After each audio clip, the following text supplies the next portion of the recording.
Hello friends, कैसे हो आप सब लोग। आई होप आपकी प्रिपरेशन अच्छी चल रही होगी। तो एक सबका कॉमन क्वेश्चन होता है, उस पर थोड़ा बहुत डिटेल में बता देता हूँ आपको, तो आपकी हेल्प हो जाएगी कि मेंस की प्रिपरेशन कहाँ और मतलब कैसे स्टार्ट करें। ये सबका एक क्वेश्चन होता है कि यार कई बार क्या होता है, अपन बेसिक आपको आइडिया नहीं होता कि कहाँ कहाँ से क्या क्या चीज़ें करनी है। तो मैं आपको इस एक वीडियो में बताता हूँ कि आपको एक बेसिकली करना कहाँ से और कैसे करना है, ठीक है। अब जैसे करंट अफेयर है, करंट अफेयर देखो आपको एक चीज़ बताता हूँ। अभी जैसे किसी का आरआरबी का एग्जाम है, जिनको नहीं पता, या तो वो 6 मंथ की कोई करंट अफेयर की पीडीएफ डाउन मतलब क्या वो निकाल ले, प्रिंट आउट करवा के वैसे पढ़ सकता है।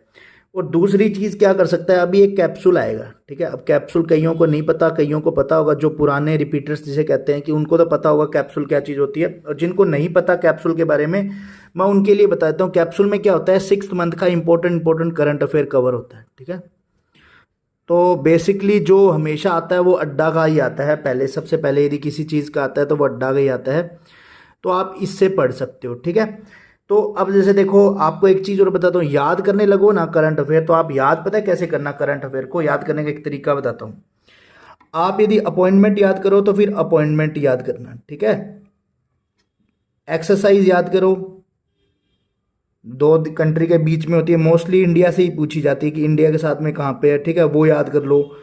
ठीक है, कोई भी चीज़ जैसे कमेटीज है, तो यदि वो याद करो तो फिर 6 मंथ की एक साथ में याद कर लो, ठीक है।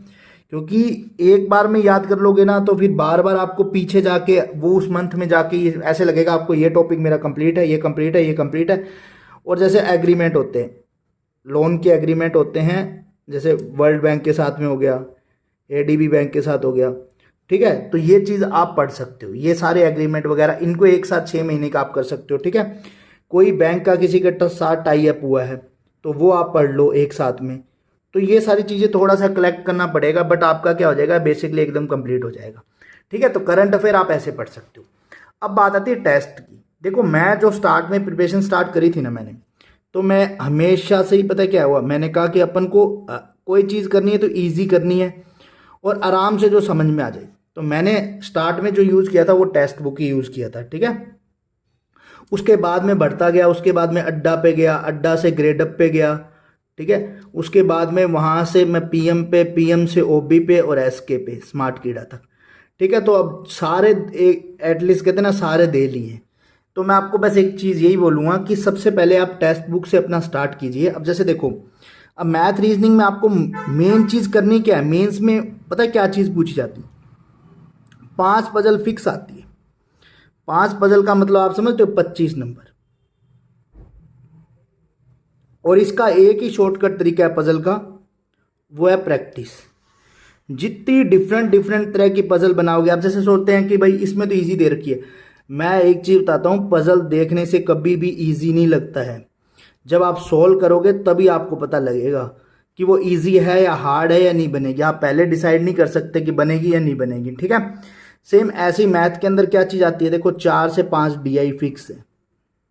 यदि आप इतना ही कर लेते हो कोई भी एग्जाम में, मेंस में यदि आप फॉर एग्जांपल 3 डीआई बनाया है, ठीक है, 3 पजल बनाया है, तो आपके एक तरह से 15-15 नंबर है दोनों के अंदर। और 15-15 लाने में ही जोर आ जाता है। एसबीआई के अंदर तो मैथ हिलता ही नहीं है, कोई 7-8 क्वेश्चन कर देना तो ये बहुत बड़ी बात होती है, ठीक है। इस बार इजी आया था as compare to last year, ठीक है। तो रीजनिंग के अंदर भी और चीज़ें होती करने की, मैं बस बता रहा हूँ कि भाई पजल की जितनी प्रैक्टिस करोगे और डीआई की, मेंस में ये दो चीज़ें बहुत काम आएंगी। यदि आपका अर्थमेटिक भी वीक है ना, तो कुछ कुछ जगह पे देखो, मैं पूरा तो नहीं कह सकता कि पूरा कवर कर लेगा, बट हाँ आपका 50% कवर हो जाएगा अर्थमेटिक की वजह से वो चीज़ें। तो आपको ये सब चीज़ें करनी हैं इसके अंदर बेसिकली। अब जैसे देखो इंग्लिश है, इंग्लिश के अंदर क्या चीज़ है, 2 आरसी आते हैं, फिक्स है, ठीक है। तो वो 17-18 नंबर के होते हैं।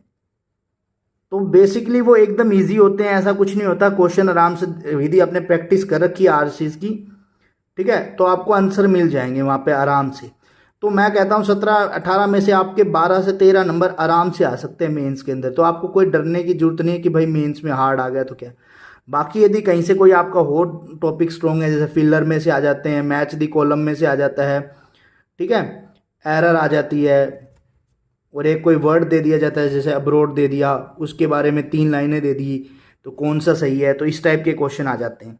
तो ये आप बेसिकली आप कर सकते हो, ठीक है। तो एक चीज़ और बता देता हूँ, टेक्स्ट बुक पे क्या अभी सेल चल रही है, जिसके अंदर आपको क्या है 12 मंथ की वैलिडिटी से एक्सटेंड करके 14 मंथ की कर दी है, ठीक है, 14 महीने की। और मेरा कोड यूज़ करोगे GKB तो आपको 100 रुपीज़ का ऑफ भी मिल जाएगा। तो मैं नीचे डिस्क्रिप्शन में लिंक दे रहा हूँ, जिस किसी को भी परचेज़ करना हो वो परचेज़ कर सकता है, ठीक है। नीचे डिस्क्रिप्शन में लिंक है और कोड है GKB। तो अब मैं आपको एक चीज़ और बताता हूँ। अब जैसे क्या होता है कि भाई अब उस कईयों को लगता है कि यार उसके बाद में हमें तो करंट सीधा ही हमें, जैसे मैं एक चीज़ और बताता हूँ इसके बारे में, मैथ रीजनिंग के बारे में। आप क्या सोचते हो कि यार हमें ना कोई टीचर पकड़ लेना चाहिए। तो एक चीज़ मैं सीधा सीधा बताऊँ, वो टीचर आपको ना तो रीजनिंग की मेंस लेवल की पजल करवाएगा। मेंस लेवल का मतलब मॉक की उससे रिलेटेड पजल तो होगी नहीं, वो पजल आपको ही बनानी पड़ेगी। ऐसे तो है नहीं कि वो टीचर भी वो मॉक आपका कवर कर रहा है जिस मॉक से आप दे रहे हो। तो आपको क्या है, बेसिकली कुछ चीज़ें आपको ध्यान रखनी है कि आप खुद से जितनी प्रैक्टिस करोगे। आप जैसे मॉक के अंदर DI आएगा, वो टीचर तो नहीं करवाएगा, आपको ही करनी पड़ेगी। आपको कि मुझे उस टीचर से बेसिक आइडिया मिल जाएगा। मैं आपको एक ही चीज़ बताता हूँ, हर DI हर इंसान की चेहरे की तरह अलग होती है। मैं पहले ही बता रहा हूँ, अपना नेचर जरूर मिल सकता है, ठीक है, मतलब कि DI कुछ हद तक सेम हो सकती है, लाइक वैसे ऐसे ऐसे ऐसे ऐसे, मतलब कि डेटा सेम हो सकता है, बट एक्चुअल में DI इंसान की तरह है। कहीं कोई भी इंसान यदि शक्ल से मैच नहीं होता है ना, सेम वैसा ही है कि DI भी किसी के साथ मैच नहीं होती है। पजल का भी यही है, पजल भी अलग अलग होती है। तो ये जितनी आप अपने अंदर आदत डालोगे ना करने की, उतना ही आपका फ़ायदे में रहेगा, ठीक है। तो आप जितनी प्रैक्टिस करोगे, आप मैं क्या कल भी मैंने बोला था, रगड़ा, जितना आप पेन पेंसिल कॉपी के साथ अपने आप को रगड़ोगे, आप उतने ही स्ट्रोंग होते जाओगे। IBPS PO के अंदर बहुत अच्छी वैकेंसी आ रखी है और उम्मीद करते हैं कि SBI क्लर्क भी जल्दी आ जाएगा और SBI PO भी जल्दी आ जाएगा। तो ये साल देखा जाए बेसिकली एंड मोड पे है, ठीक है। आपको पता भी नहीं लगा कब 2021 स्टार्ट हुआ था और 2022 आने वाला है। आप खुद सोच के देखना कि आपने इस साल के अंदर कितना इम्प्रूवमेंट किया अपने अंदर। नहीं किया तो अभी भी वक्त है आगे के एग्ज़ाम्स के लिए, ठीक है। तो ये सारी चीज़ें आप स्टार्ट करो, आप पढ़ो अच्छे से, आपका स्ट्रॉन्ग हो जाएगा, कोई भी टॉपिक वीक नहीं रहेगा, ठीक है। तो और बाकी यदि कोई एक चीज़ हो रहा है कि टेलीग्राम ग्रुप भी ज्वाइन कर सकता है, और ये मैं इस पर कल ब्लॉग डालूंगा मेरा, जिससे आपको आइडिया रहता रहेगा। बैंकिंग ब्लॉग्स एंड बीम्स, ये मेरा दूसरा पेज है।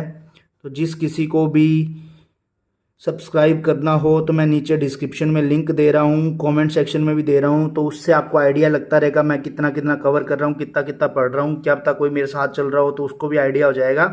और बाकी टेलीग्राम ग्रुप अपना सेम नेम से ही है टेलीग्राम। इंस्टाग्राम पे मैं करंट अफेयर डालता रहता हूँ, ठीक है, और वहाँ पे लाइव बात भी करते रहते हैं, लाइव कभी आ जाता हूँ। तो ये सारी चीज़ें आपको देख लो, जिसको जो जो ज्वाइन करना है, सब्सक्राइब करना है कर लेना। सब पे तो कहते ना लाइक वाला बटन घसा दो, वैसे ही है सब्सक्राइब वाला बटन भी घसा ही दो, ठीक है। मिलते हैं नेक्स्ट वीडियो में, तब तक के लिए स्वस्थ रहो, मस्त रहो, जय माता दी।